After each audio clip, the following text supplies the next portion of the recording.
Hello viewers, welcome to Dharani Krishan's Easy Diet. இன்னைக்கு பார்க்க போகிற டாபிக் பார்த்தீங்கன்னா சின்ன பசங்களுக்கு, அதாவது 2 வயசுலேருந்து 5-6 வயசு வரலும் பழம் எப்படி கொடுக்கணும் அப்படிங்கிறத பற்றி நம்ம பேச போகிறோம். இப்போ பார்த்தீங்கன்னா 2 வயசு ஆனாலே அதுக்கப்புறம் சர்க்கரை சேர்க்கலான்னு சர்க்கரை எக்கச்சக்கமாக எல்லாத்துலேயும் சேர்க்குறாங்க. இது தேவையே கிடையாது. சின்ன குழந்தையா இருந்தால் கூட அதுக்கு 2 டீஸ்பூன் இல்லை 3 டீஸ்பூன் சர்க்கரையோ வெல்லத்துக்கு மேலே ஒரு நாளைக்கு கிடையாது.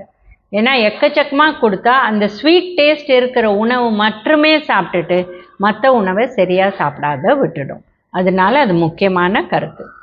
இப்போ பழம் கொடுத்தா சாப்பிட மாட்டேங்குதுங்க, ஏன்னா அதில் சர்க்கரை போடணும் இல்லை தேன் போடணும், அப்போ தான் சாப்பிடுது, அப்போ தான் அதுக்கு பிடிக்குது அப்படின்னு சொல்கிறாங்க.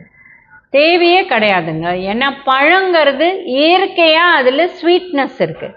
ஒரு பப்பாளி எடுங்க, இல்லை நீங்கள் ஒரு இது ஸ்வீட் லைம் இல்லை ஆரஞ்சு, இது 2 தான் புளிக்கும். பட் அந்த புளிப்பு டேஸ்ட்டும் குழந்தை அட்ஜஸ்ட் பண்ணி கற்றுக்கும். அதே மாதிரி பார்த்திங்கன்னா ஆப்பிள் ஸ்வீட்டாக இருக்கும், பேர் ஸ்வீட்டாக இருக்கும். இதெல்லாம் கட் பண்ணிவிட்டு திருப்பி சர்க்கரை போட வேண்டிய அவசியமே இல்லை. ஏன்னா சர்க்கரைங்கிறது என்னது, நம்மளோட இந்த கரும்புலேருந்து ஜூஸ் எடுத்து இதை ப்ராசஸ் பண்ணி வெள்ளை கலர் சர்க்கரை பண்ணுறாங்க. இல்லைங்க, நாங்கள் வெள்ளை சர்க்கரை யூஸ் பண்ணல, நாங்கள் ப்ரௌன் கலர் சர்க்கரை தான் யூஸ் பண்ணுறோம். அப்படின்னா என்ன, வெள்ளை கலர் சர்க்கரை ப்ரோசஸ் பண்ணுறாங்க. இதுவும் ப்ராசஸிங்கில் ஒரு ஸ்டெப் முன்னாடி ப்ளீச் போடாத ப்ரௌன் கலர் சர்க்கரை கொடுக்குறாங்க. ரெண்டுமே 1 கிராமுக்கு 4 கேலரி. பட் அதை விட முக்கியமான கருத்து என்னென்னா, சர்க்கரையை ஏற்ற குழந்தை அந்த டேஸ்ட் மட்டுமே கேட்குமே வழிய மற்ற உணவெல்லாம் சாப்பிடாது. ஸோ ஃப்ரெஷ் ஃப்ரூட் கட் பண்ணி அப்படியே கொடுக்கறது தான் பெஸ்ட்டு. இப்போ ஒரு சாத்துக்குடி இல்லை கமலா ஆரஞ்சு கொஞ்சம் புளிக்குதுன்னா அது கூட இந்த குழந்தை ஏற்றுக்கிறதுக்கு நல்லது.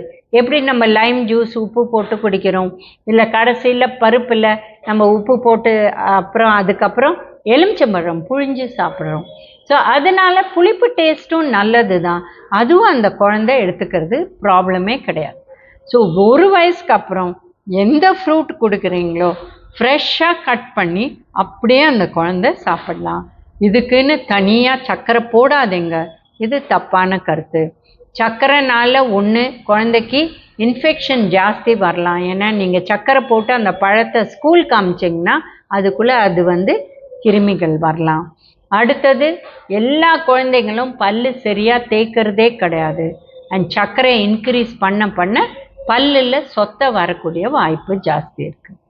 இந்த காலகட்டத்தில் பார்த்திங்கன்னா இந்திய நாட்டில் நம்ம குழந்தைங்க 2 வயசுலேருந்து 6 வயசுக்குள்ளே எடுத்தால் அவங்க ஆல்மோஸ்ட் 2% ஓவர் வெயிட் இருக்காங்க.